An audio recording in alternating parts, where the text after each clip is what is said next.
Hello my dear students, welcome to VPIC online classes. How are you all? I hope you doing well. मैं आपका हिंदी विषय अध्यापक Harish sir आज class 9th Hindi grammar के अंतर्गत topic जो है वर्तनी लेकर उपस्थित हुआ हूँ। वर्तनी के विषय में आज मैं आप सब लोगों को बताऊंगा कि वर्तनी क्या होती है, वर्तनी अशुद्धता किस प्रकार से आती है और कहाँ कहाँ पे हमारी वर्तनी अशुद्धता हो सकती है, इस पर चर्चा करेंगे। तो आइए शुरू करते हैं। वर्तनी की परिभाषा समझ लेते हैं। वर्तनी क्या होती है?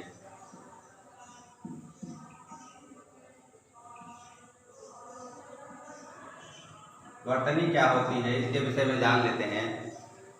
वर्तनी से आशय शब्दों के शुद्धि से होता है। किससे होता है? वर्तनी से आशय जो होता है वो शब्दों के शुद्धिकरण से होता है। शुद्ध शब्द लिखने से होता है कि किस प्रकार से हम शब्दों को शुद्ध लिखें। और जब हम शब्दों की शुद्ध के रूप में जब लिखा जाता है, शब्दों को शुद्ध रूप में लिखा जाता है तो उसे हम वर्तनी कहते हैं। इंग्लिश में हम स्पेलिंग कहते हैं। जैसे इंग्लिश में स्पेलिंग मिस्टेक हो जाती है, उसी प्रकार से जो हिंदी में है उसमें वर्तनी संबंधी जो मात्राएं हैं या हलंत है या फिर अनुस्वार या फिर अनुनासिक जो चिन्ह है उसकी मिस्टेक हो जाती है, उसकी गलती हो जाती है तो वर्तनी क्या हो जाती है? अशुद्ध हो जाती है। तो जो शब्दों सही शब्द लिखने की जो व्यवस्था की गई है हिंदी वर्णमाला में, अगर उन शब्दों को हम गलत लिखते हैं तो उसे वर्तनी अशुद्ध कहते हैं। और सही जो वर्तनी होती है उसे शुद्ध रूप में लिखने, उसे समझने, उसे जानने के लिए हमें आज वर्तनी के विषय में जानकारी प्राप्त करनी है। तो हम जान लेते हैं कि वर्तनी जो होती है वो शब्दों की शुद्धता से होती है। शब्दों की शुद्धता या शब्दों को शुद्ध रूप में लिखने की व्यवस्था को हम वर्तनी, इंग्लिश में स्पेलिंग होता है, स्पेलिंग वर्तनी कहते हैं। कहने का तात्पर्य है कि शब्द को किस प्रकार से शुद्ध रूप से लिखा जाए, और जब शब्दों को हम शुद्ध रूप से लिखते हैं तो उसे वर्तनी कहते हैं। शब्दों के सही रूप को वर्तनी कहते हैं। चलिए आइए देखते हैं कैसे, किस प्रकार से ये वर्तनी संबंधी अशुद्धियाँ आती हैं। जैसे आप लोग देखते होंगे बहुत सारे स्थानों पे लिखा रहता है, ऐसे लिखा रहता है, ऐसे लिखा रहता है, आरसीवाद लिखा रहता है, और हम उस पर ध्यान देते हैं, ध्यान जनरली देते हैं और हमें लगता है ये शब्द सही है, लेकिन ये शब्द गलत है। जब हम आशीर पढ़ते हैं, आशीर शा के बाद ही रा आता है। जब शा के बाद आधा रा, जब कोई चीज आएगी, आधी आएगी तो उसे हम अगले अक्षर में उसे जोड़ देते हैं। तो रा जो है वो शा के बाद आता है, तो आधा रा जो है, जो रेफ है, रा का जो रेफ है वो यहाँ पे चला जाएगा, वाह के ऊपर चला जाएगा। इसका जो शुद्ध रूप हो जाएगा वो ऐसे हो जाएगा, आशीर्वाद, वाह के ऊपर रा लग जाएगा, ये सही हो जाएगा और ये गलत। इसी प्रकार से उज्ज्वल लिखते हैं। आप लोगों ने देखा होगा उज्ज्वल ऐसे अमूमन लिखा होता है, लेकिन इसका जो शुद्ध रूप होता है वह होता है ये। देखने में ऐसा लगता है कि ये कुछ अलग प्रकार से दिखाई पड़ रहा है, लेकिन शुद्ध यही है। इसी प्रकार से और सारे शब्द हैं, जैसे सन्यासी, सन्यासी ऐसा लिखा हुआ पाते हैं, लेकिन इसका शुद्ध रूप क्या है? ये होगा। जहाँ पे हम यहाँ पे कहते हैं सन कहते हैं, सन कहते हैं, तो यहाँ पे अनुनासिक लग जाएगा, अंक की बिंदी लग जाएगी, उसके बाद ना भी होगा, यहाँ आधा ना भी लिखा जाएगा, सन्यासी हो जाएगा। अंक की बिंदी भी होगी और आधा ना भी होगा। जहाँ पर ये होगा वही शब्द जो होगा शुद्ध होगा, वही वर्तनी शुद्ध होगी। ये सब अशुद्ध में आएंगे, ये सब जो वर्तनी दी गई हैं ये अशुद्ध में आएंगे। तो चलिए हम देख लेते हैं कि किस प्रकार से जो शब्दों की अशुद्धियाँ हैं वो हमारे सामने आती हैं। हमारे सामने जो वर्तनी संबंधी अशुद्धियाँ आती हैं, सबसे पहले आती है स्वर एवं मात्रा संबंधी। पहली जो अशुद्धि है वह है स्वर एवं मात्रा संबंधी अशुद्धि। मात्रा संबंधी अशुद्धियाँ आती हैं, इसे देख लेते हैं किस प्रकार से स्वर और मात्रा संबंधी अशुद्धियाँ आती हैं। जैसे अधीन लिखा जाता है, हम बोलते हैं अधीन,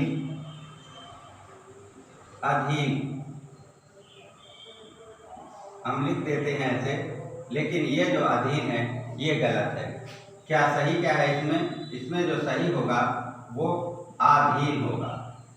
हमें किसी स्वर की जो प्रबलता है, कितनी देर तक हम उस स्वर को बोलते हैं, कितनी देर तक उस पर हम वजन देते हैं, या उसको कितनी देर तक हम उस पर ज़्यादा जो हमारे आवाज़ है उस पर कितना ज़्यादा प्रभाव डालती है, कितनी देर तक हम उस पर दबाव डालते हैं, ये निर्भर करती है हमारे शब्दों की शुद्धता पर। अगर अधीन बोल दिया गया तो ये गलत हो जाएगा और शुद्ध ये हो जाएगा। अधीन नहीं होता है, आधीन होता है। अगर हम यहाँ आ की मात्रा में लगाएं तो आ संबंधी यहाँ अशुद्धि आ जाएगी, तो ये सही होगा, अधीन हो जाएगा। अगला शब्द है अनाधिकार।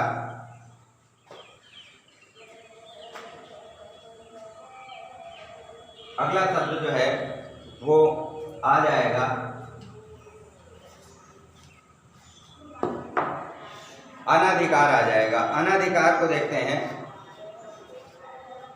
अनाधिकार हम लोग बोलते हैं,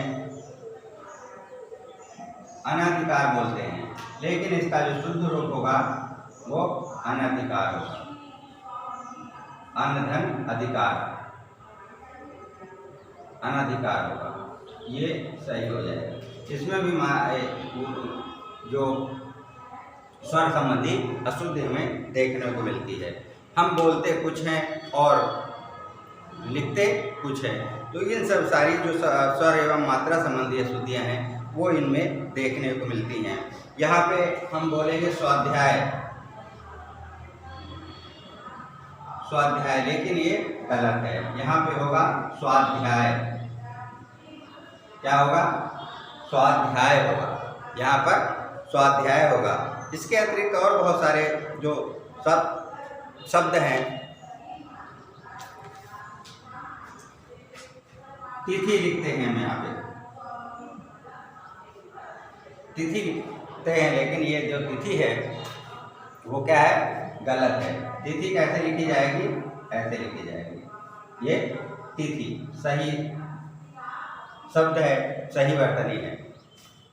उसके अलावा उ संबंधी जो अशुद्धियाँ हमसे देखने को मिलती हैं, जैसे हम लिखते हैं भानु, भानु बोलते हैं, भानु लिखते हैं, और लेकिन इसका जो सही रूप है, सही वर्तनी है, ये होगा भानु होता है, भानु नहीं होता है।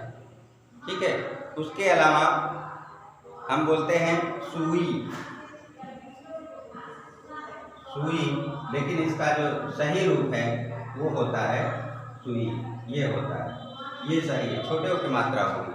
तो ये हमारी वर्तनी संबंधी अशुद्धियाँ, जो स्वर संबंधी अशुद्धियाँ, मात्रा संबंधी अशुद्धियाँ हैं, ये देखने को मिलती हैं। जब तक हम इन अशुद्धियों को दूर नहीं करेंगे तब तक हमारा जो हमारी जो लेखन शैली है या हमारी लेखन शैली में अशुद्धियाँ देखने को मिलेंगी। मुख्य जो होता है वो शब्दों की शुद्धता। अगर शब्दों की शुद्धता हम नहीं रख पाए तो हमारा जो हिंदी में हम कुछ भी लिखते हैं तो वो सब हमारा बेकार हो जाएगा, धरा का धरा रह जाएगा। उसमें कोई भी शुद्धता, कोई भी जो स्पष्टता है वो नहीं आ पाएगी, और हमारा जितना भी कुछ लिखा हुआ है वह सब गलत कहलाएगा, क्योंकि हमने यहाँ पर शब्दों की अशुद्धता कर दी है। जब शब्द की अशुद्धता कर देते हैं तो अर्थ का क्या हो जाता है, अनर्थ हो जाता है। इसलिए हमें सबसे पहले ध्यान देना है वर्तनी शुद्धता। वर्तनी किस प्रकार से शुद्ध हो सकती है, किस प्रकार से शुद्ध रूप से लिखी जाती है, इस पर हमें बहुत ज़्यादा ध्यान देने की जरूरत है। वर्तनी शुद्धता पर जैसे कुछ लोग कहते हैं साधु लिखा जाता है, यहाँ पे देख लीजिए साधु, लेकिन ये साधु नहीं होता है, ये क्या होता है, साधु होता है। क्या होता है, साधु होता है। इसी प्रकार से हम और सारे शब्दों को देखते हैं कि हिंदू है, हम यहाँ पे हिंदू लिखते हैं, लेकिन सही जो वर्तनी है वो हिंदू होता है। क्या होता है, हिंदू होता है। उसी प्रकार से और हम व्यंजन संबंधी अशुद्धियों को देखते हैं। व्यंजन संबंधी अशुद्धियों पर आते हैं कि व्यंजन संबंधी अशुद्धियाँ कौन सी हैं।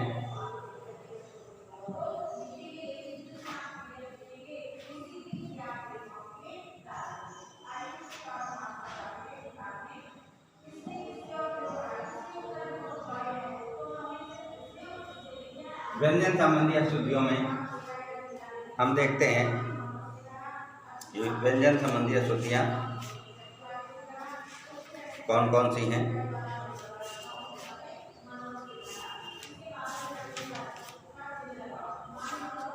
व्यंजन संबंधी अशुद्धियों में हम ना और अड़ा में अंतर भूल जाते हैं। लिखते समय हम ना और अड़ा जो होता है, जिसे हम पंचमाक्षर कहते हैं, उसका जो अंतर है वह भूल जाते हैं। जैसे कहीं कहीं लिखा रहता है पुराण लिखा रहता है, लेकिन ये गलत है। क्या होता है, पुराण। यहाँ व्यंजन संबंधी अशुद्धि हो गई, ना नहीं होना चाहिए, यहाँ पे क्या होना चाहिए, अड़ा होना चाहिए, पुराण होता है। क्या होता है, पुराण होता है।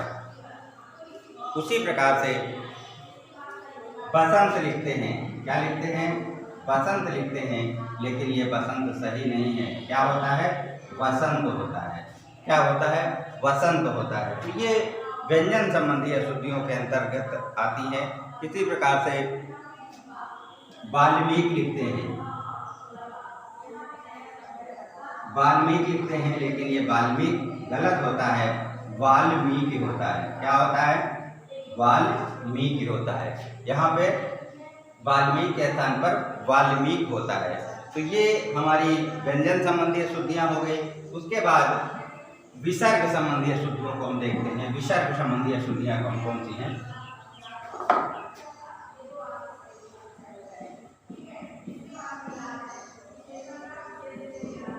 विसर्ग संबंधी जो अशुद्धियाँ हैं उसे हम देख लेते हैं। विसर्ग संबंधी अशुद्धियाँ जैसे हम लिखते हैं, यहाँ पर दुख लिखते हैं, लेकिन ये जो शब्द लिखा हुआ दुख है वह गलत है।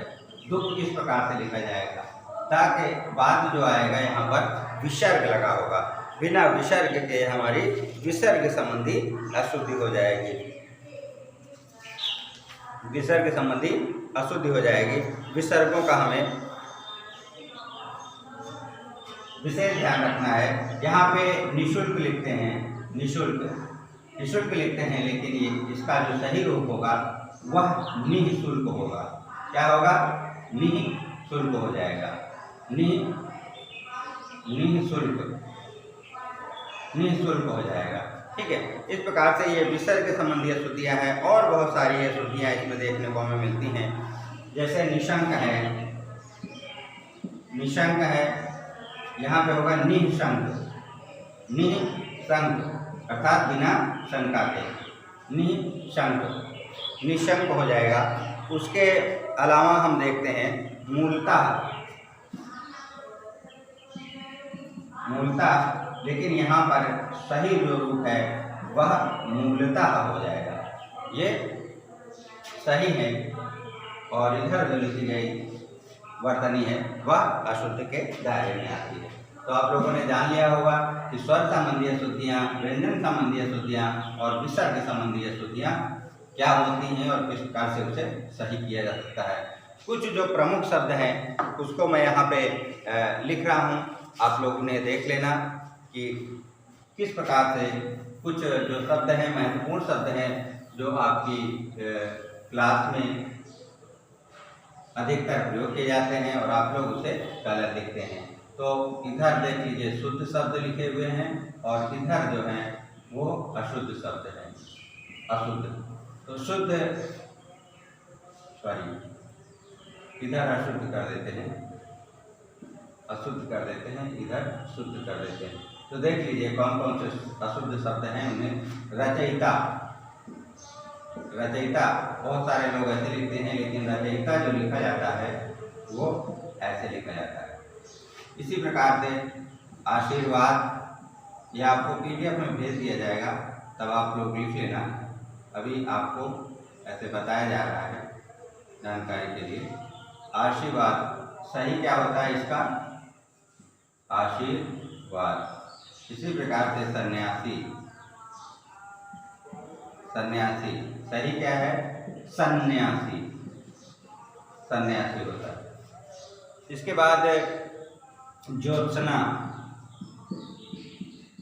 ज्योत्सना, इसका जो सही रूप है वो ये होगा ज्योत्सना। और विरहणी, विरहणी लिखा हुआ है, इसका जो सही रूप है वह होता है विरहणी, विरहणी होता है। उसी प्रकार से नायिका,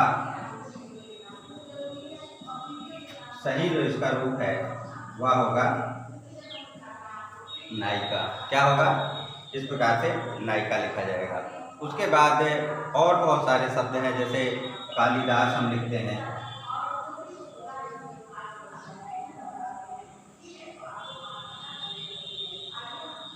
कालिदास लिखते हैं, लेकिन इसका जो सही रूप है वह होगा कालिदास।